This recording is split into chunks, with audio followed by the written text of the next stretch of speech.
제가 피곤합니다. 자, 오후에는 가급적 눈을 감으시면 안 됩니다. 감으시는 순간 바로 졸릴 수가 있거든요. 아까 우리 장로님들 사탕 들고 계시던데, 한 10분 주기로 돌아다니시면서 사탕을 계속 나눠주시기 바랍니다. 예. 오후에는 조금 설교를 짧게 할 생각입니다. 여러분도 피곤하실 것 같고. 여러분, 구약 성경을 보시게 되면 두 개의 역사서가 있습니다. 신명기 역사서라고 하는 게 하나 있고요. 역대기 역사서라고 하는 게 하나 있어요. 혹시 여러분이 성경을 이렇게 읽으시다 보면, 아니, 사무엘상하, 열왕기상하에도 이스라엘 왕들에 대한 이야기가 나오는데 왜 또 역대상하가 기록되어 있지? 이런 생각을 하실 수가 있습니다. 자, 그 이유는 뭐냐면 역사를 기록한 시점과 그 역사를 기록한 목적이 다르기 때문입니다. 여러분, 예를 들자면 신명기 역사서라고 하는 것은요, 크게 4개가 있는데 여호수아, 사사기, 사무엘, 열왕기, 이 4권을 우리가 신명기 역사서라고 합니다. 여호수아, 사사기, 사무엘, 열왕기. 원래 여러분, 유대인들의 성경에서는요, 사무엘이 한 권이에요. 열왕기도 한 권입니다. 근데 이제 이게 나중에 사무엘상, 사무엘하, 열왕기상, 열왕기하, 이런 식으로 상하로 나눠지게 된 건데, 이 신명기 역사서는요, 바벨론 포로기 때 기술되어졌다고 봅니다. 여러분, 바벨론 포로기 때는 하나님께 복을 받을 때입니까? 심판의 매를 맞을 때입니까? 심판의 매를 맞을 때죠. 그러니까 이 신명기 역사서를 기술한 목적은 뭐냐면, 하나님의 언약 백성 이스라엘이 왜 하나님으로부터 심판의 매를 맞게 되었는가, 그걸 규명하는 게 바로 신명기 역사서입니다. 다시 한번, 여호수아, 사사기, 사무엘, 열왕기, 이 4권을 신명기 역사서라고 하는데, 이 신명기 역사서는 바벨론 포로기 때 하나님의 언약 백성 이스라엘이 왜 하나님으로부터 심판의 매를 맞게 되었는가, 그걸 해명하는 것이 바로 신명기 역사서의 목적이에요. 그래서 여러분, 신명기 역사서에는요, 이스라엘이 하나님의 심판을 받을 수밖에 없었던 죄악들이 숨김없이 기록되어 있습니다. 그래서 이 신명기 역사서를 4글자로 줄이게 되면 과거 반성이라고 할 수 있어요. 과거 반성. 그러니까 우리가 하나님의 언약 백성인데 우리가 뭘 잘못했지? 왜 우리가 하나님의 심판을 받을 수밖에 없었지? 과거를 반성하는 게 바로 신명기 역사서입니다. 그래서 여러분, 신명기 역사서 안에는요, 이스라엘이 가장 위대하다고 생각하는 다윗의 죄악도 기록되어 있고 솔로몬의 죄악도 기록되어 있는 거예요. 자, 그런데 역대기 역사서라고 하는 게 있습니다. 역대기 역사서는 크게 3권이 있습니다. 역대기, 에스라, 느헤미야. 이 역대기 역사서는요, 바벨론 포로 기한 이후에 쓰여진 겁니다. 바벨론의 포로로 끌려가서 이렇게 끝나는 줄 알았는데 하나님께서 페르시아 왕 고레스를 통해서 이스라엘에게 다시 한번 기회를 주신 거예요. 여러분, 바벨론의 포로로 끌려갔던 사람들이 가나안 땅 돌아올 때 얼마나 이악 물고 돌아왔겠습니까? 어떤 다짐과 결단을 했겠어요? 다시는 하나님으로부터 심판받지 말자. 진짜 하나님이 원하시는 아름답고 멋진 이스라엘을 건설하자. 이런 마음으로 그들이 가나안 땅에 다시 돌아온 거예요. 그러면서 우리가 어떻게 하나님이 기대하시는 멋지고 아름다운 이스라엘을 건설할 수 있을까? 그런 이스라엘을 건설하기 위해서 이스라엘 지도자의 자세는 어떠해야 되고 이스라엘 백성들의 자세는 어떠해야 되고, 미래 건설적인 맥락에서 과거 이스라엘 역사 가운데 긍정적인 내용들을 중심으로 기술한 게 바로 역대기 역사서입니다. 그래서 여러분, 쉽게 신명기 역사서가 과거 반성의 목적이 있다면 역대기 역사서는 미래 건설의 목적이 있는 거예요. 그래서 여러분, 역대기에는요, 다윗의 죄나 솔로몬의 죄나 이런 거 별로 기술하지 않습니다. 왜냐하면 역사를 기술하는 목적이 다르기 때문인 거예요. 자, 그러면 여러분, 오늘 우리가 읽었던 사무엘하는 어디에 들어가요? 신명기 역사서에 들어가죠. 아까 신명기 역사서는 목적이 뭐라고요? 과거 반성이란 말이에요. 그래서 이스라엘 백성이 가장 위대하다고 생각하는 다윗의 죄를 기술함을 통하여서 누구든 예외 없이 넘어질 수밖에 없는 존재라고 하는 걸 우리에게 깨우쳐주고 있습니다. 그리고 다윗이 그 넘어진 자리에서 어떻게 회복되었는가라고 하는 걸 알려줌을 통하여서 우리가 그 넘어진 자리에서 어떻게 회복되어야 할 것인가라고 하는 것을 알려주는 것이 바로 사무엘하 11장과 12장의 주된 목적이다. 자, 이렇게 이해하시면 되겠습니다. 여러분 성경을 이렇게 쭉 한번 이렇게 읽어보시면요, 참 재미있는 특징 가운데 하나가, 저는 젊은 시절에 법당에 한 1년 있었거든요. 그리고 제가 이제 옛날에 그 강의했던 주제 가운데 세계의 종교들이라는 주제로 제가 강의도 많이 했습니다. 그래서 기독교, 불교, 이슬람, 뭐 세계의 다양한 어떤 종교에 대해서 이렇게 강의를 했는데, 제가 이렇게 불교 경전도 좀 읽어보고, 뭐 이슬람의 꾸란도 좀 읽어보고, 이렇게 다른 종교의 어떤 경전을 이렇게 성경과 비교해 보면요, 여러분 성경의 굉장히 중요한 특징 가운데 하나가 뭐냐면, 성경은 영웅주의를 거부합니다. 자, 여기서 영웅주의를 거부한다는 말이 뭐냐면, 여러분 성경을 이렇게 읽어보시게 되면 믿음의 위대한 인물들이 있죠. 그 믿음의 위대한 인물들이 잘한 것도 기술하지만 그들이 잘못했던 것들도 성경은 반드시 기술합니다. 그러니까 우리가 생각할 때, 아니 여러분 그거 굳이 기술하지 않아도 될 것 같지 않아요? 여러분 예를 들면 아브라함, 그럼 믿음의 조상, 우리가 이렇게 우러러보는데 아브라함이 죽음에 대한 두려움 앞에서 자기 아내를 2번이나 누이라고 거짓말한 거 그대로 기술하고 있잖아요. 그래서 여러분 아브라함은 믿음의 조상인가 동시에 뻥의 조상입니다. 여러분 이스라엘 구약에 등장하는 42명의 왕 가운데 이스라엘이 최고로 치는 왕이 다윗 아니에요? 그 다윗이 얼마나 위대한 인물입니까? 근데 다윗이 밧세바도 범하고 우리아도 죽이고 숨김없이 기록하고 있잖아요. 신약으로 넘어가 보시게 되면 초대교회 두 기둥이라고 말할 수 있는 사람이 베드로하고 사도 바울입니다. 여러분 베드로, 사도 바울 얼마나 위대한 인물이에요. 근데 베드로가 죽음에 대한 두려움 때문에 예수를 3번이나 모른다고 부인한 거 그대로 쓰고 있죠. 아니 바울 얼마나 위대한 인물입니까? 근데 그 바울이 분별력이 없었을 때 얼마나 하나님의 마음을 아프시게 하고 초대교회를 박멸하던 일에 열심을 다했는가 숨김없이 기술하고 있잖아요. 그러니까 우리 같으면은 그 사람이 했던 이 위대한 일들 생각해서라도 이런 좀 부끄러운 이야기, 좀 얼룩진 이야기, 이런 것들은 좀 숨겨두는 게 낫지 않아? 우린 이런 생각 많이 할 텐데요. 여러분 성경은 그렇지 않아요. 이걸 통해서 여러분 아브라함 종교나 다윗 종교나 베드로 종교나 바울의 종교가 탄생하지 않게 된 겁니다. 그러니까 성경의 중요한 특징 가운데 하나가 뭐냐면 영웅주의를 거부하고 있는 겁니다. 다윗의 죄에도 숨김없이 기술하고 있잖아요. 숨김없이. 이것이 여러분 성경의 굉장히 중요한 특징이라고 하는 것을 기억하셔야 되고, 그런 의미에서 아무리 위대한 사람이라 하더라도 우리가 어떤 한 사람을요 지나치게 우상화하거나 신격화하는 것은 굉장히 위험한 거예요. 그건 하나님의 뜻이 아니에요. 하나님의 뜻이 아닙니다. 또 하나, 이런 믿음의 사람들도 이런 얼룩이 있다는 걸 통해서 우리는 뭘 다시 기억하셔야 되냐면, 여러분 믿음의 위대한 인물들은요 우리와 성정이 다르기 때문에 하나님의 쓰임을 받은 것이 전혀 아닙니다. 여러분 사실 이 자리에 있는 사람들 중에 여러분 다윗이 범했던 죄를 범하지 않은 사람들이 대다수 아닙니까? 어떻게 보면 여러분 우리가 인간적으로 다윗보다 훨씬 더 나은 사람일 수도 있는 거예요. 믿음의 위대한 인물이라는 사람들도요 한순간 깨어있지 못하게 되면 넘어진 사람들입니다. 근데 그런 사람들이 하나님의 도구로 쓰이겠다라고 결심하고 하나님의 쓰임에 순종했을 때 그들이 위대한 믿음의 걸음들을 내딛었던 것들을 우리가 보게 돼요. 여러분 이 자리에 있는 우리 누구도 이렇게 말할 수 없는 겁니다. 하나님, 나는 당신의 도구가 되기에는 수준이 안 됩니다. 능력이 안 됩니다. 다른 사람 찾으시지요? 여러분 우리 가운데 그 누구도 이런 얘기 할 수 없는 거예요. 왜요? 성경에 나와 있는 위대한 믿음의 인물들도 우리와 성정이 똑같은 사람들이란 말이에요. 자, 이제 성경을 통해서 한번 보도록 하겠습니다. 여러분 11장 1절 한번 보세요. 다윗이 언제 무너졌는가라고 하는 것을 1절은 보여주고 있습니다. 그 해가 돌아와 왕들이 출전할 때가 되매, 이렇게 돼 있죠. 여러분 여기 그 해가 돌아와 왕들이 출전할 때라는 말은 뭐냐면, 자 우리나라는 여러분 사계절의 변화가 있죠. 그래서 뭐 그런 얘기 많이 하지 않습니까? 한국 사람들은 전 세계 어디에 떨어뜨려 놔도 잘 산다. 그러니까 진짜 한국 사람을 당할 만한 사람들이 별로 없는 거예요. 우리는 이런 무더운 폭염도 경험했죠. 한파도 경험하죠. 그러니까 아무리 추운데 떨어뜨려 놓거나 적도에 떨어뜨려 놔도요 한국 사람들은 다 살아갑니다.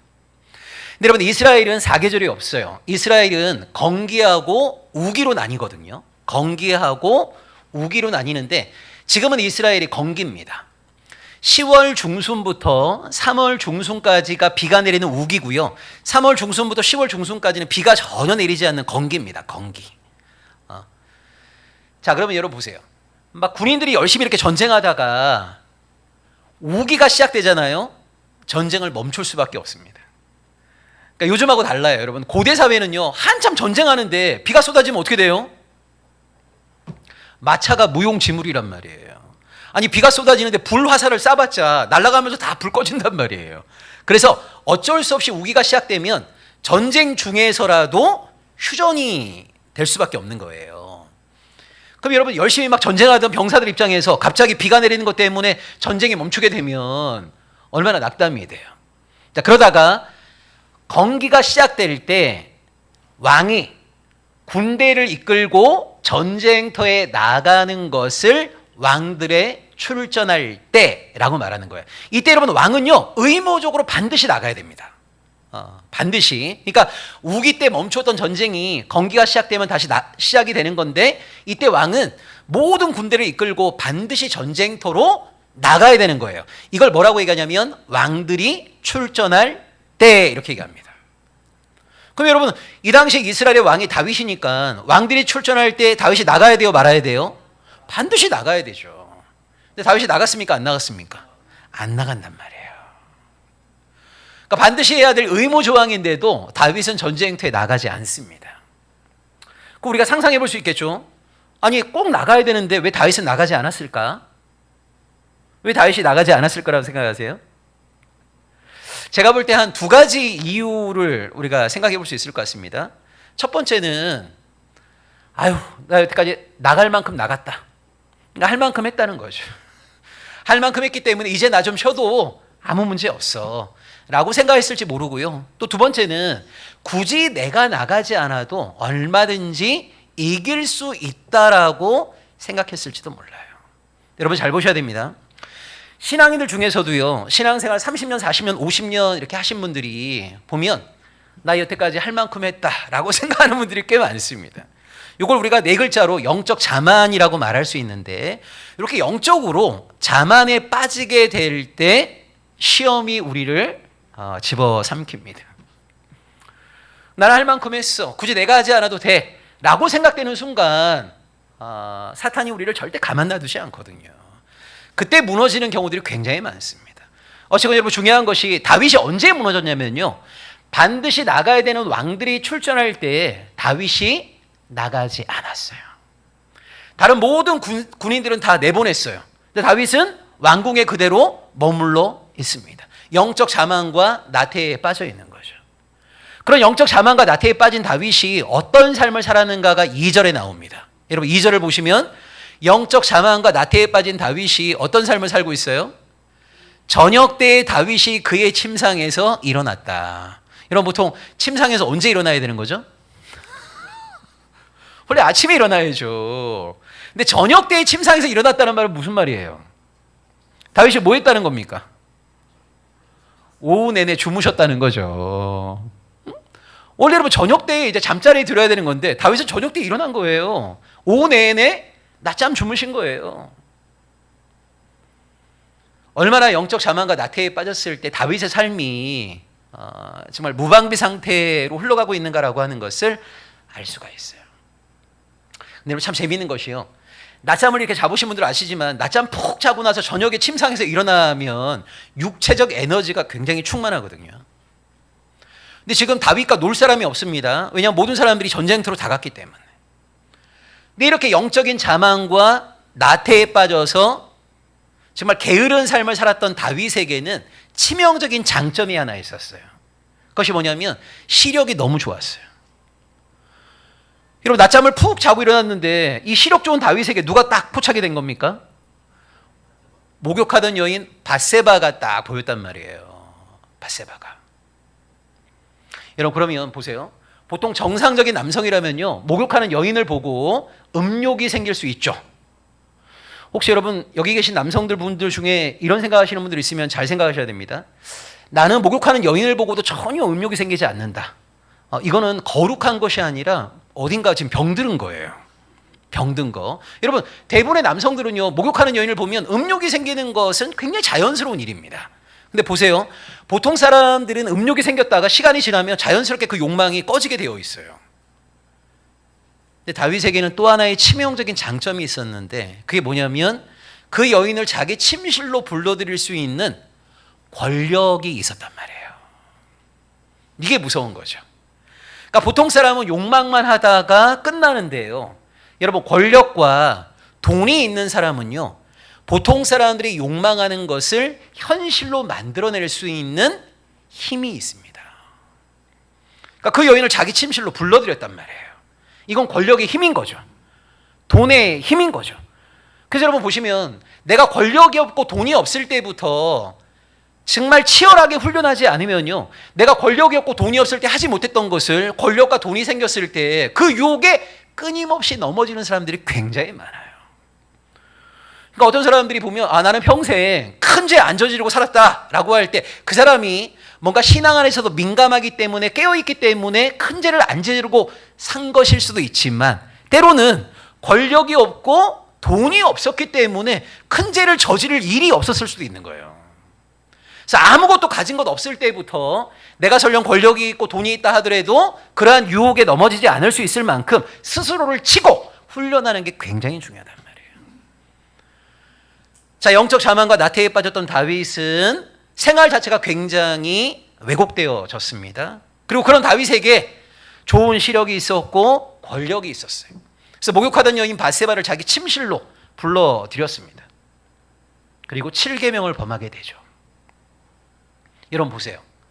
목욕하는 여인을 보고 음욕을 품은 거, 이게 10계명입니다. 내 이웃의 아내를 탐하지 말라.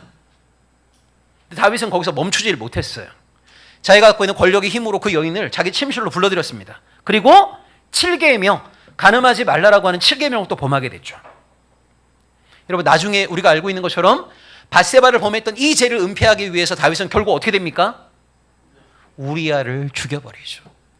살인하지 말라는 6계명도 범하게 되죠. 여러분, 여기서 우리는 죄의 중요한 특징을 하나 발견하게 되는데, 죄는 반드시 확장되게 되어 있습니다. 여러분, 한번 따라해 주시겠습니까? 죄의 확장성. 예, 죄는 스스로 멈추는 법이 없어요.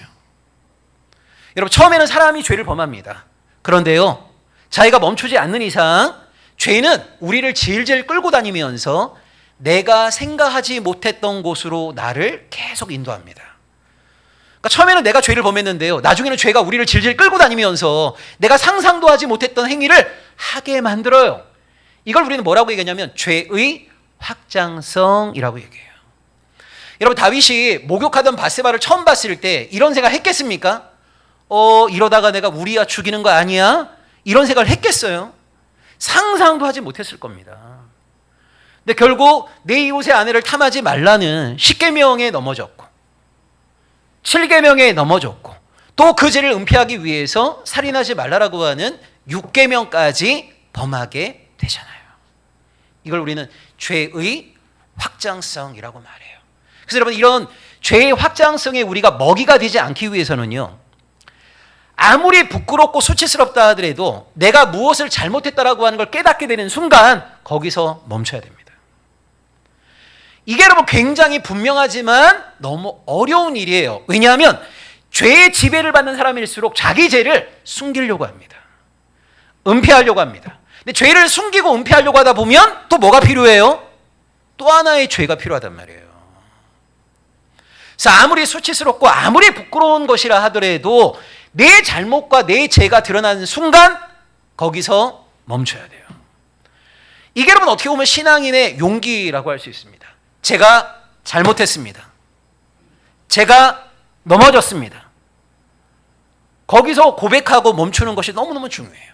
근데 여기서 멈추지 아니하고 내 죄를 숨기고 은폐하기 위하다 보면 또 다른 죄, 내가 상상하지도 못했던 죄를 범하게 돼요. 이걸 우리는 뭐라고 얘기하냐면 죄의 확장성, 이렇게 얘기합니다.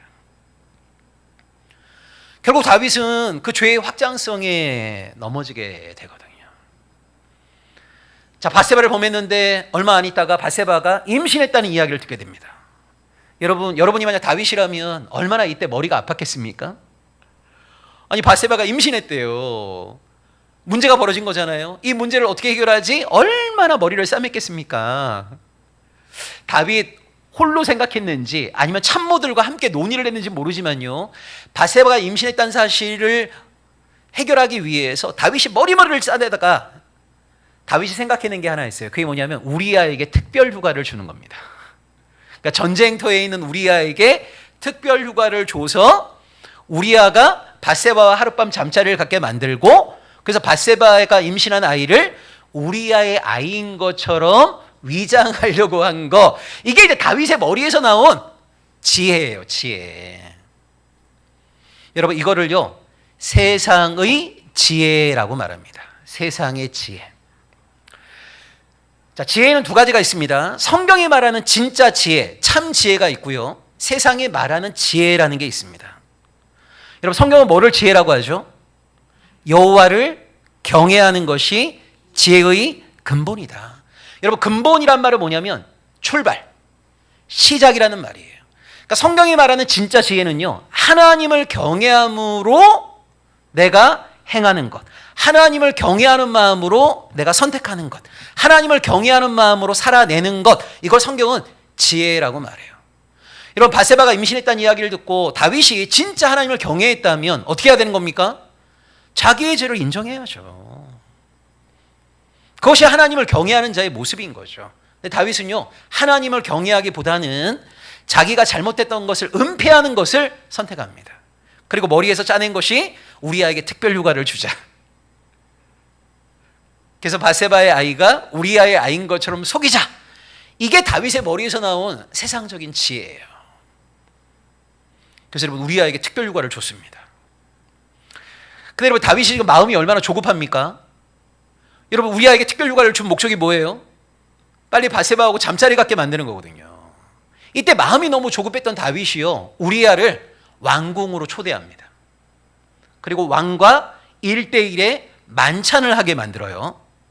술을 진창 먹입니다. 그리고 집으로 돌려보내는 것이 다윗의 계획이었거든요. 근데 여러분, 이때부터 우리아가 뭔가 이상한 낌새를 눈치챈 것 같습니다. 여러분, 한번 생각해 보세요. 여러분이 우리아라고 한번 생각해 보세요. 전쟁터의 상황을 왕에게 보고하는 전령이 원래 있단 말이에요. 근데 전령도 아닌 우리아에게 특별 휴가가 주어진 거 아닙니까? 그럼 여러분, 뜬금없이 여러분에게 특별 휴가가 주어졌을 때 왜 나지? 그 휴가가 주어졌다 하더라도요, 여러분, 왕궁으로 초대받는 건 또 전혀 다른 문제예요. 왕궁으로 초대받아갖고 왕과 1대1의 만찬을 하게 됐단 말이에요. 그리고 다윗이 지금 마음이 너무 급해갖고요, 8절에 보시면 해서는 안 될 말을 합니다. 여러분, 11장 8절에 보시면 다윗이 이렇게 말하죠. 그가 또 우리아에게 이르되 내 집으로 내려가서 발을 씻으라, 이렇게 말해요. 여러분, 여기 발을 씻으라라는 말은 진짜 발 씻으란 말이 아니라 아내와 잠자리를 가져라, 이런 뜻입니다. 이런 걸 여러분 왕곡어법이라고 하거든요. 왕곡어법. 그래서 우리 구약을 여러분 읽으시다 보면 남성의 성기를 가리키는 표현이 발로 많이 번역되어 있습니다. 그러니까 있는 그대로 말하게 되면 뭔가 조금 느낌이 그래요. 그래서 이거를 발이라는 표현으로 돌려 말한단 말이에요. 이런 걸 이제 왕곡어법이라고 하는데, 원래 이 발을 씻으란 말은 뭐냐면 아내와 잠자리를 가져라, 이런 말이에요. 여러분, 아무리 왕이라 하더라도 무슨 부부 생활의 잠자리까지 왕이 관여를 합니까? 그러니까 제가 볼 때 우리아가 이때부터 이상한 낌새를 눈치챈 것 같습니다. 아니, 원래 전령이 있는데 왜 자기에게 뜬금없이 특별 휴가가 주어졌지? 지금 이런 모든 병사들이 지금 암몬과의 전쟁에 목숨을 걸고 있지 않아요? 근데 갑자기 자기에게 특별 휴가가 주어졌습니다. 두 번째, 왕궁으로 초대를 받은 거예요. 왕과 1대1의 만찬을 갖게 된 거예요. 근데 왕이 또 빨리 집에 가서 아내와 잠자리를 가지라고 하니까 이때 우리아는 뭔가 이상한 어떤 그 느낌에 확신이 든 것 같아요. 여러분 아시다시피 우리아가 내려갔습니까? 안 내려갔습니까? 안 내려가거든요. 안 내려가요. 근데 그 다음날 반응이 너무 웃겨요. 우리아가 집에 가지 않았다는 이야기를 듣고 다윗이 화를 낸단 말이에요. 이때 제가 볼 때 우리아는 확신했을 것 같아요. 이건 뭔가 있다. 그래서 그 다음날 왜 내려가지 않았냐고 다윗이 막 뭐라고 하니까 여러분 11절 보시면 우리아가 카운터 펀치를 날립니다. 거기 11절에 보시면 우리아가 다윗에게 아뢰되 언약궤와 이스라엘과 유다가 야영 중에 있고 내 주 요압과 내 왕의 부하들이 바깥들에 진치고 있거늘 내가 어찌 내 집으로 가서 먹고 마시고 내 처와 같이 자리이까 이렇게 얘기해요. 여러분 여기 11절을 자세히 보시게 되면 언약궤는 하나님의 임재를 상징하는 거죠. 자, 지금 하나님은 어디 계세요? 언약궤가 전쟁터에 있단 말이에요. 이스라엘과 유다 전쟁터에 있어요. 여러분 지금 11절의 말씀을 보시게 되면 하나님도 전쟁터에 계시고 이스라엘과 유다 모두가 전쟁터에 있는데 그 전쟁터에 반드시 있어야 될 사람 한 사람이 보이지 않는 거예요. 그가 누굽니까? 다윗이죠. 다윗. 아니 이때가 왕들이 출전할 때인데 왕이 반드시 전쟁터에 나가야 되는데 반드시 전쟁터에 있어야 될 다윗은 보이지 아니하고 하나님도 전쟁터에 있고 이스라엘도 전쟁터에 있고 유다도 전쟁터에 있고. 여러분 11절에 우리아의 말에는 뭐가 있는 거냐면 왕은 지금 여기서 무엇을 하고 계십니까? 라고 하는 다윗에 대한 질책이 있는 거란 말이에요. 이 이야기를 듣고 결국 다윗은 편지를 보내갔고요. 우리아를 전쟁터 깊숙이 집어넣어갖고 적들에게 맞아 죽게 하라는 편지를 씁니다. 여러분 그 편지를 요압이 받았을 때 얼마나 다윗에 대한 실망. 여러분 원래 다윗과 요압은 정말 각별한 관계 아니에요? 근데 여러분 요압에게 어떤 편지가 전달이 된 겁니까? 우리아를 적진 깊숙이 집어넣어갖고 맞아 죽게 하라는 편지를 보낸 거니까 여러분 요압이 그 편지를 받았을 때 얼마나 부들부들 떨렸겠습니까? 왜요? 자기도 그런 식으로 언제든지 제거될 수 있다는 두려움이 있지 않겠어요? 이때부터 다윗하고 요압의 관계는 깨졌다고 봐야 돼요. 여러분 여기까지 한번 정리해 보시면 다윗은 내 이웃의 아내를 범하지 말라는 십계명에 결국 넘어지게 되었죠. 거기서 멈추지 못했습니다. 7계명도 범하게 되었어요. 바세바가 임신했다는 이야기를 들었습니다. 거기서 멈췄어야 되는데 결국은 거기서 멈추지 못했어요. 하나님을 경외하는 선택이 아니라 자기 머리에서 짜낸 세상적인 지혜를 통해서 우리아에게 특별 휴가를 주고 바세바가 임신한 아이를 우리아의 아이인 것처럼 만들려고 했지만 실패했어요. 그 결과 결국 자기 죄를 숨기기 위해서 살인하지 말라라고 하는 6계명까지를 범하게 됩니다. 근데 여러분 요압이 다윗이 편지를 보낸 그대로 결국 우리아 죽게 만들거든요. 자, 우리아 죽었어요. 우리아 죽으니까 바세바가 장례를 치렀죠. 장례 끝나자마자 다윗이 바세바를 자기 아내로 삼았죠. 여러분 이때 잘 보셔야 돼요. 이때 다윗이 바세바를 자기 아내로 삼을 때 이스라엘 공동체 안에서요 다윗에 대한 인기가 하늘을 찔렀다라고 하는 걸 기억하셔야 돼요. 왜 하늘을 찌르는 거냐면 여러분 고대 사회에서 한 집안의 가장이 죽게 되면요 그 집안 전체가 몰락합니다. 자, 오늘날하고 다른 게 여러분 구약에 보시게 되면 고아와 가부라고 하는 짝이 나오죠. 여러분 구약에는 누구를 고아라고 하는 거냐면 아버지가 없는 사람을 고아라고 그래요. 남편이 없는 사람을 과부라고 합니다. 왜냐하면 고대 사회는 여성의 경제활동을 보장하지 않았기 때문에 경제활동을 할 수 있는 아버지나 남편이 없으면요 먹고 살기가 참 어려웠어요. 우리아가 죽었습니다. 홀로 남게 된 바세바 이제 어떻게 삽니까? 근데 여러분 왕이 이 바세바를 자기 아내로 삼아준 거잖아요. 이게 전쟁터에 있는 모든 병사들에게 어떤 확신을 심어주는 거냐면 이스라엘과 다윗을 위해 충성해라.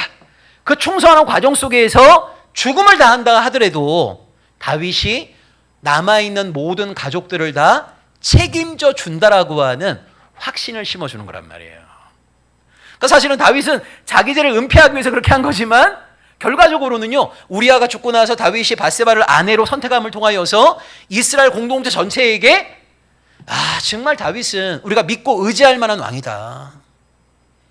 전쟁터에서 남편이 죽게 되면 홀로 남게 된 그 아내를 다윗이 자기 아내로 삼아줌을 통하여서 그의 삶을 책임져 준다. 정말 우리가 다윗을 위해서 목숨을 바칠 만큼 가치가 있는 일이다라고 하는 인식이 이스라엘 공동체 안에 팽배해지게 되는 거란 말이에요. 여러분, 이때 다윗은요 크게 안심했을 겁니다.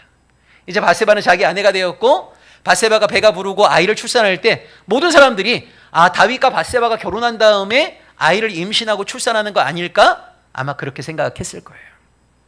그렇게 여러분 한 1년의 시간이 지납니다. 다윗은 스스로 그렇게 생각했겠죠. 이건 완전 범죄다. 아무도 모른다. 근데 어느 날 하나님께서 나단이라고 하는 예언자를 다윗에게 보내십니다. 나단이 무슨 얘기를 해요? 왕이시여 라고 하면서 어느 마을에 부자 한 명하고요, 암양 새끼 한 마리가 있는 가난한 사람이 있는데, 이 부자는 양도 많고 소도 많고 염소도 엄청 많아요. 가난한 사람은요 딸처럼 키우는 암양 새끼 하나가 전부예요. 근데 어느 날 이 부자 집에 손님이 왔는데, 이 손님에게 자기 짐승을 대접하는 게 너무 아까우니까 가난한 사람이 딸처럼 키우는 암양을 빼앗아 갖고 손님을 대접했다는 거예요. 이 이야기를 여러분 나단이 다윗에게 쭉 얘기하니까 다윗이 그 이야기를 다 듣고 나서 뭐라고 합니까? 그 나쁜 부자를 당장 심판하라고. 여러분 잘 보세요. 다윗의 양심 살아 있습니다. 이 사람이 뭐를 잘못하고 있는가를 다윗은 정확하게 알고 있잖아요. 근데 이렇게 양심이 살아있고 분별력이 살아있던 다윗이 자기 죄에 대해서는요 너무 둔감한 거예요. 다른 사람의 잘못은 너무 잘 보이는데, 다른 사람이 무엇을 잘못했는가라고 하는 걸 너무나 정확하게 알고 있는데, 1년의 시간 동안 자기가 범했던 죄악들은요 완전히 숨겨졌다고 안심하고 있는 거죠. 다윗이 그 나쁜 부자를 잡아갖고 당장 심판해라 이렇게 얘기했을 때, 하나님이 보내셨던 나단이 다윗에게 뭐라고 얘기합니까? 당신이 바로 그 사람이다 이렇게 얘기해요. 이게 여러분 바로 예언자의 결기인 거죠. 당신이 바로 그 사람이다.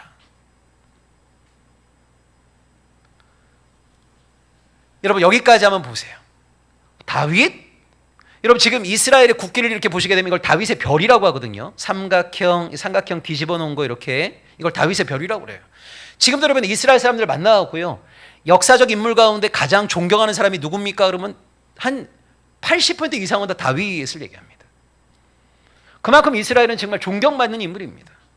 근데 그 위대한 다윗, 여러분 이 자리에는 우리 누구도 그런 죄를 범하지 않은 10계명도 범하고 7계명도 범하고 6계명도 범하고 그런 인물이에요. 그런 인물. 근데 왜 여러분 이스라엘 사람들이 그 다윗을 그렇게 위대한 인물로 추앙을 할까요? 우리가 볼 때 윤리 도덕적으로 문제가 굉장히 많은데, 여러분 다윗의 위대함은요 죄를 범하지 않았다는 것, 얼룩이 없었다는 것, 여기에 있지 않습니다. 우리가 지금까지 봤던 것처럼 다윗은 누구보다 엄청난 죄를 범한 사람이에요. 다윗의 위대함은 어디에 있는 겁니까? 그렇죠. 여러분 다윗 이후에 등장했던 왕들을 한번 보세요. 하나님이 예언자를 보내셔갖고 왕들의 죄를 질타할 때 대부분의 왕들이 어떻게 했습니까? 자기 죄를 들추어내고 자기 죄를 지적하고 자기 죄를 책망하는 예언자에 대해서 일반적인 이스라엘의 왕들이 어떻게 했습니까? 자기가 갖고 있는 권력으로 때리고 감옥에 집어넣고, 그럼에도 불구하고 계속해서 자기의 죄를 지적하게 되면 죽여버렸어요.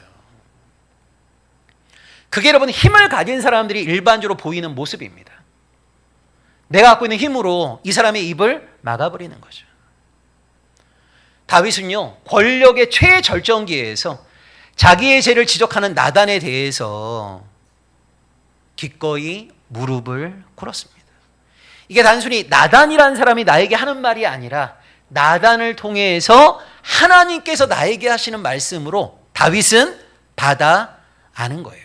여러분 다윗의 위대함은 죄를 범하지 않았다는 것에 있지 않고 하나님이 허락하신 회개의 때를 붙잡았다는 것에 다윗의 위대함이 있습니다. 여러분 그러고 싶지 않지만 우리 대부분은요 이러지 말아야지 하면서도 죄를 범할 수밖에 없는 존재예요. 세상에 휘둘리지 말아야지 하면서도 세속의 가치에 이리 흔들 저리 흔들리는 존재가 바로 우리 인간입니다. 제가 첫 시간에도 말씀드린 것처럼 여러분, 하나님은요, 우리가 얼마나 연약한 존재인가라고 하는 것을 다 알고 계십니다. 왜요? 하나님이 우리 인간을 손수 흙으로 지으셨거든요. 이 흙이 어떤 의미라고 그랬습니까? 부서지기 쉽다, 깨지기 쉽다, 넘어지기 쉽다. 그러니까 가끔 이런 생각이 들죠. 왜 이렇게 하나님은 우리 연약한 흙으로 인간을 지으셨지?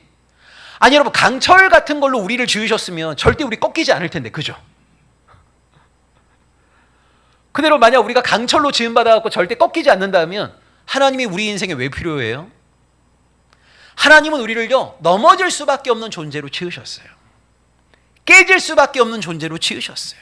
그래서 우리가 뭘 깨닫기를 원하시냐면 스스로의 힘으로는 살아갈 수 없는 존재라고 하는 것을 자각하기를 원하세요. 하나님을 의지하고 의존하는 존재로 살아가기를 원하신단 말이에요. 그래서 여러분, 이걸 기억하셔야 됩니다. 하나님이 흙으로 우리 인간을 친히 창조하셨기 때문에 우리가 얼마나 연약한 존재인가라고 하는 것을 하나님은 누구보다 잘 아십니다. 그래서 하나님은요, 우리가 넘어졌다고 해서 바로 우리를 심판하지 않으십니다. 우리가 넘어지면 어떻게 합니까?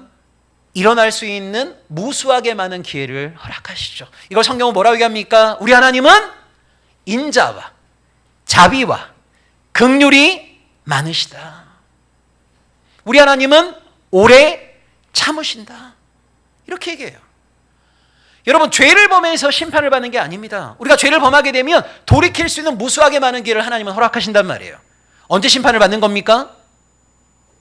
끊임없이 회개의 기회를 허락하심에도 불구하고 끝끝내 회개의 기회를 거부할 때, 완고하게 버틸 때, 고집스러움을 드러낼 때, 그때 하나님은 우리 인간을 심판하세요.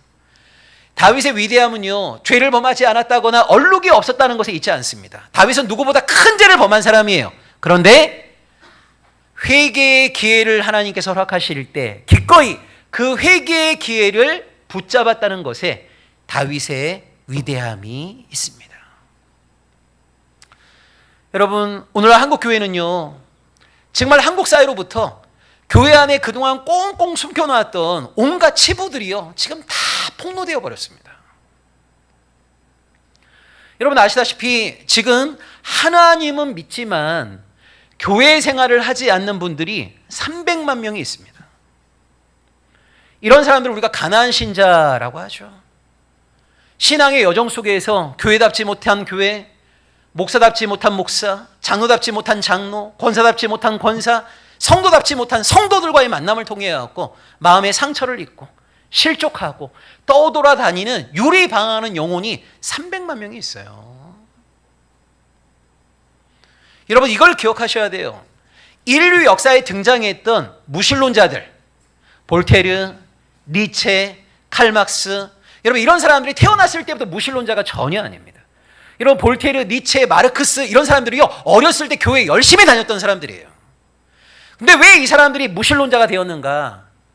타락한 교회에 상처받게 된 거거든요. 교회가 교회답지 못한 것만큼 큰 죄가 없습니다. 목사가 목사답지 못한 것만큼 큰 죄가 없는 거예요. 교회가 교회답지 못하게 되면 하나님의 영광을 가려버립니다. 사람들로 하여금 하나님에 대해서 오해하게 만듭니다. 그래서 여러분, 이 땅에 있는 모든 교회는요, 우리가 과연 정말 교회다운가? 이 땅에 있는 모든 신앙인들은 내가 정말 성도다운가? 라고 하는 걸 매 순간마다 점검해야 돼요. 우리가 교회답지 못하고 성도답지 못하게 되면 하나님께 가까이 나오려고 했던 사람들이 상처에 있고 하나님께 등을 돌리게 된단 말이에요. 하나님이 어떤 분이신가를 제대로 알기도 전에 하나님에 대해서 냉담해지게 되는 거예요. 근데 여러분, 안타깝게도 한국 교회는 일반 세상에서도 볼 수 없는 엄청나게 많은 죄를 저질렀지만 너무나 안타깝게도 자기의 죄가 드러났을 때 용기 있게 회개했던 교회가 거의 없습니다. 여러분, 오늘날에도 목사님이나 교회에서 자주 회자되는 단어 가운데 하나가 회개 아닙니까? 근데 여러분, 정말 회개한 목사들을 만나보신 적 있으신가요? 언론에 소개된 것만 한번 얘기해 드릴까요? 어떤 목사가 은퇴할 때 퇴직금으로 200억을 받았어요. 여러분 이게 상상이 됩니까? 목사가 은퇴할 때 퇴직금으로 200억을 받는다는 게 여러분 상상이 돼요? 근데 이 사람이 200억 받고 끝난 게 아니고요. 은퇴하고 나서 매달 성교비 명목으로 한 달에 10억씩 5년 동안 600억을 가져갔어요. 그러니까 이 사람은 5년 사이에 교회 돈 800억을 가져간 겁니다. 800억을. 이거 누가 결정했냐? 장로 3명이 결정했어요. 그 교회 장로만 1800명이에요. 1800명의 장로가 모이는 것도 쉽지 않아.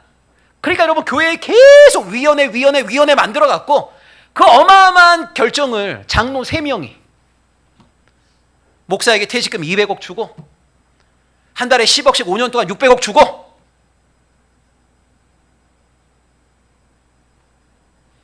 목사가 뭔 돈이 800억이나 필요합니까? 이런 일이 여러분 만천하에 드러나도요 그 목사 죽을 때까지 회개하지 않았습니다. 그 교회를 회개했나요? 회개하지 않았어요. 여러분 여기 통합교회니까 아니 여러분 뭔 교회가 비자금을 800억이나 갖고 있습니까? 아니 교회에 무슨 비자금이 있을 수 있습니까? 그 교회가 비자금 800억을 쌓아놓고 있다라고 하는 게 만천하에 드러났지만 그 교회가 회개했습니까? 그 교회 교인들의 문제 지적을 했나요? 목사도 깨어있지 못하고 성도들도 깨어있지 못해요. 작년에 한국 사회를 혼란스럽게 만들었던 뉴스 가운데 하나가 총회장이었던 사람이 권사하고 무인텔 등날라락 하다가 들통났잖아요. 사임하는 조건으로 그 목사가 뭐라고 했습니까? 10억 주면 그만두겠다. 교인들이 10억 많다고 하니까 이 목사가 뭐라고 했냐면 10억 주면 11조로 1억 낼 테니까 그럼 나 실제 9억 가져가는 거다. 교인들 60%가 찬성했어요. 불륜을 저지른 목사에게 9억을 교회 돈을 줬어요. 목사도 개망난이지만 성도들도 진짜 분별력이 없는 거죠. 하나님께 바친 성도들의 피눈물이 담겨있는 그 돈 9억을 불륜을 저지른 목사에게 갖다 바치는 이게 무슨 교회입니까? 여러분 정말 잘 생각하셔야 돼요. 하나님의 이름으로 종교 사기를 치는 사건 목사들이 한국 사회에 만연합니다. 근데 깨어있지 못한 성도들이요 그런 목사들과 짝짝꿍이 돼갖고 교회를 어지럽히고 교회를 세상보다 더 타락하고 썩은 곳으로 만들어내고 있는 거예요. 회개할 줄 모르는 거죠. 여러분 요한계시록에 보면 하나님의 심판을 받는 바벨론을 수식하는 단어가 나옵니다. 하나님의 심판을 받는 바벨론은요 항상 뭐라고 수식이 되어 있냐면 큰 성 바벨론, 거대한 성 바벨론. 근데 하늘에서 내려오는 새 예루살렘을 수식하는 말은요 거룩한 성 예루살렘입니다. 여러분 이걸 꼭 기억하십시오.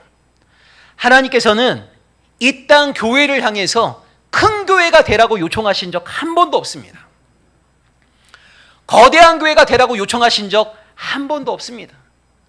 화려한 교회가 되라고 요청하신 적 한 번도 없습니다. 그러나 하나님은 이 땅에 있는 교회가요 거룩한 교회가 되기를 원하십니다. 우리 선함교회가 세상 모든 사람들이 추앙하는 큰 교회, 거대한 교회, 이런 교회는 만들어내지 못한다 하더라도 정말 하나님을 기쁘시게 하고 하나님의 보기만 해도 흡족해 하시는 거룩한 교회 만들어내야 되지 않겠습니까? 여러분 한국교회가 그동안 뭐 자랑했습니까? 세계에서 교인 수 가장 많이 모이는 1위 교회 한국에 있었어요. 2위 교회 한국에 있었어요. 여러분 한때는요 신앙인 가장 많이 모이는 세계 10대 교회 가운데 6개 교회가 한국에 있었고요. 세계 50대 교회 가운데 23개가 대한민국에 있었습니다. 여러분 일본만 가도요 교인 수 500명 300명만 돼도 엄청 큰 교회입니다. 근데 우리 한국은요, 수천 명, 수만 명 모이는 교회가 즐비하잖아요. 한때는 세계에서 교인수 많이 모이는 교회예요. 50위 안에 23개가 대한민국에 있을 만큼 크고 거대하고 화려한 교회들이 얼마나 많이 있었는지 몰라요. 세상 사람들은 그것을 성공한 교회라고 말할지 몰라요. 그러나 여러분, 성경이 말하는 성공한 교회, 성경이 말하는 승리한 교회는 어떤 교회입니까? 교회다운 교회죠. 하나님이 인정하시는 교회죠. 그런 교회 만들라고 하나님께서 우리 만나게 하신 겁니다.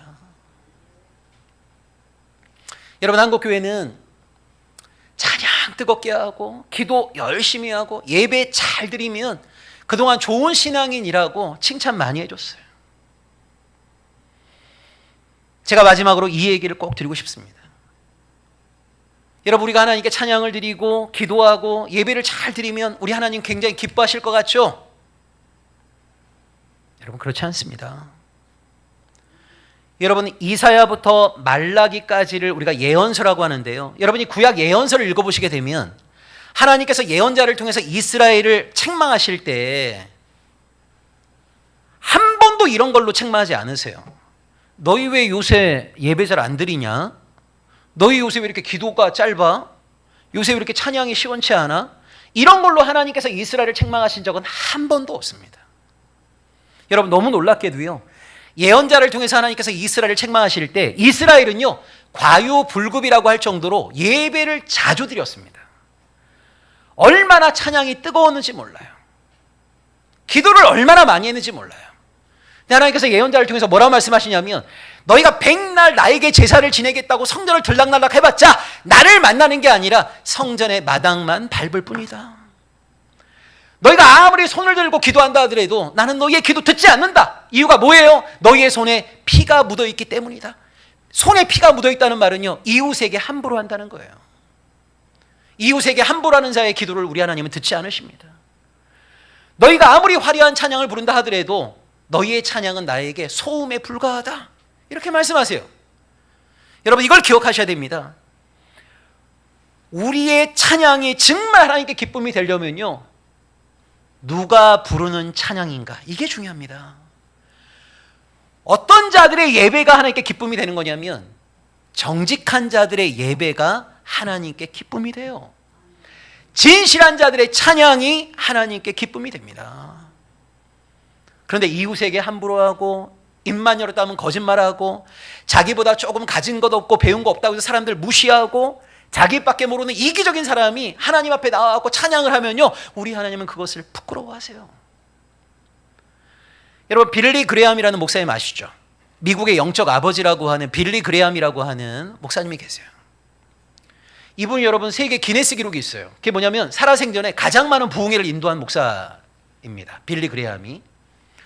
미국에서는 빌리 그레함 모르면 간첩이라고 할 정도로 미국의 영적 아버지라고 하는 그런 칭호를 듣는 분입니다. 그 빌리 그레함 목사님의 여러분 자서전에 보면 이런 이야기가 나옵니다. 빌리 그레함 목사님이 부흥회를 인도하기 위해서 비행기를 타고 다른 주로 이동하는 중이었는데 어떤 사람이 비행기 안에서 술에 취해 갖고요, 기내 난동을 부리고 있었어요.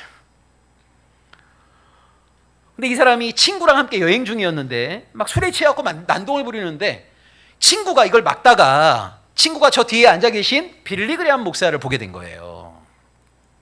하고 난동 부리는 친구한테 막 혼을 내면서 조용히 좀 해 하면서 지금 빌리 그레함 목사님 뒤에 앉아 계신데 뭐 하는 거야 하면서 막 친구를 혼냈어요. 그래서 이 난동 부리던 친구가 빌리 그레함 목사님이 뒤에 앉아 있다는 이야기를 듣고 비틀비틀 거리면서 이제 빌리 그레함 앞으로 온 겁니다. 그래서 빌리 그레함에게 뭐라고 얘기했냐면 이렇게 얘기했어요. 목사님, 내가 목사님을 얼마나 존경하는 줄 알아요? 내가 목사님의 설교를 듣고 인생이 바뀌었어요. 이렇게 얘기했어요. 여러분이 만약 빌리 그레함 목사님이라면 여러분 비행기 안에서 술에 취하고 기내 난동을 부리던 사람이 여러분 앞에 와갖고 내가 목사님을 얼마나 존경하는 줄 알아요? 목사님의 설교를 듣고 내 인생이 바뀌었어요. 이렇게 말할 때 여러분 어떤 기분이 드세요? 여러분, 이 사람이 한 말을 문장만 딱 떼어놓고 보면 이건 빌리 그레함에 대한 찬사죠. 찬사. 내가 목사님 얼마나 존경하는 줄 알아요? 목사님의 설교 듣고 내 인생이 바뀌었어요. 문장만 떼어놓으면 찬사예요, 찬사. 근데 이 말을 지금 누가 하고 있습니까? 비행기 안에서 기내 난동 부리는 사람이 하고 있는 거잖아요. 목사의 설교를 듣고 내 인생이 바뀌었는데 바뀐 인생이 이런 개차반 같은 인생 아닙니까? 빌리그레함이 얼마나 부끄러웠겠어요. 자기밖에 모르던 이기적인 사람이 이타적인 존재로 바뀐 것도 아니고, 입만 열었다면 거짓말을 말했던 사람이 정직한 존재로 바뀐 것도 아니고, 빌리그레함의 설교를 듣고 인생이 바뀌었는데 이렇게 많은 사람들에게 피해를 끼치는 인생을 살고 있다면, 이 이야기를 듣고 나서 빌리그레함이 얼마나 수치스럽겠어요. 그게 얼마나 빌리그레함에게 충격적이었으면 그게 자서전의 기록이 됐겠습니까? 여러분, 옛날에 투캅스라는 한국 영화가 있었어요. 거기 보면 안성기 씨가 형사로 나오는데 나쁜 형사예요. 맨날 노점상 삥 뜯고 하는 나쁜 형사예요. 근데 이 나쁜 형사에는 안성기 씨가 꼭 빠지지 않고 가는 게 수요 예배예요. 그러니까 진짜 힘없는 노점상 맨날 삥 뜯으면서 수요 예배는 꼭 가갖고요, 얼마나 하나님께 감사하다고 기도하는지 몰라요. 그렇게 남의 거 삥 뜯는 그런 사람이 가갖고 하나님 감사해요, 당신의 은혜로 내가 잘 살고 있어요 말하게 되면 하나님은 한순간에 조폭 두목이 되는 거예요. 여러분, 이걸 잘 기억하셔야 됩니다. 우리의 찬양과 기도와 예배가 항상 하나님께 기쁨이 되는 것이 아니라 정직한 자들의 기도, 진실한 자들의 찬양, 거룩한 자들의 예배가 하나님께 기쁨이 되는 거예요. 우리 그런 교회 만들어야 되지 않겠습니까? 아마 이 순천 광양 이쪽에도 여러분 유리 방황하는 영혼들이 굉장히 많이 계실 텐데,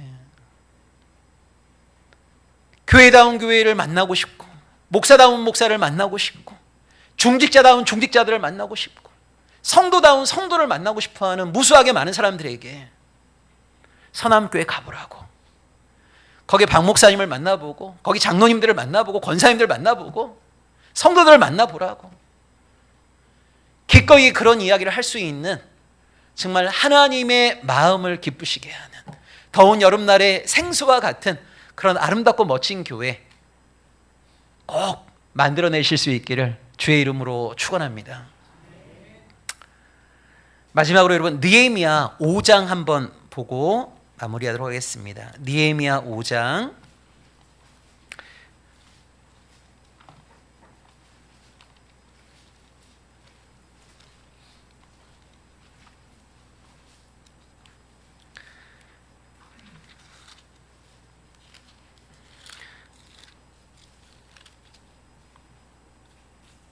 제가 2018년에 왔고 2025년에 또 왔으니까 이제 2032년에 오거든요. 그래서 7년 만에 또 뵐 거 생각하니까 아쉬워서 이야기를 오늘 가면서 2032년 약속하고 가겠습니다. 자, 여기 보시면 여러분 아시다시피 느헤미야라는 사람은 총독의 일을 했는데요. 여러분 5장 15절 한번 보세요. 5장 15절 우리 천천히 같이 한번 읽었으면 합니다. 느헤미야 5장 15절입니다. 나보다 먼저 있었던 총독들은 백성에게서 양식과 포도주와 또 은 40세겔을 그들에게서 빼앗았고, 또한 그들의 종자들도 백성을 압제하였으나 나는 하나님을 경외함으로 이같이 행하지 아니하고. 여러분 여기도 많은 부모님들 계신데요. 여러분 부모님들이 여러분 자녀들에게 어떤 유산을 물려주길 원하십니까? 여러분 느헤미야 이전에 많은 총독들은요, 총독이라는 권력을 이용해 갖고요 백성들 수탈했어요. 백성들 압제했어요. 백성들의 것들 빼앗았습니다. 느헤미야는 그렇게 살지 않았습니다. 그 이유가 어디에 있어요? 나는 하나님을 경외함으로. 저는 우리 신앙의 부모님들이 이런 이야기 한두 가지 정도는 하실 수 있어야 된다고 봅니다.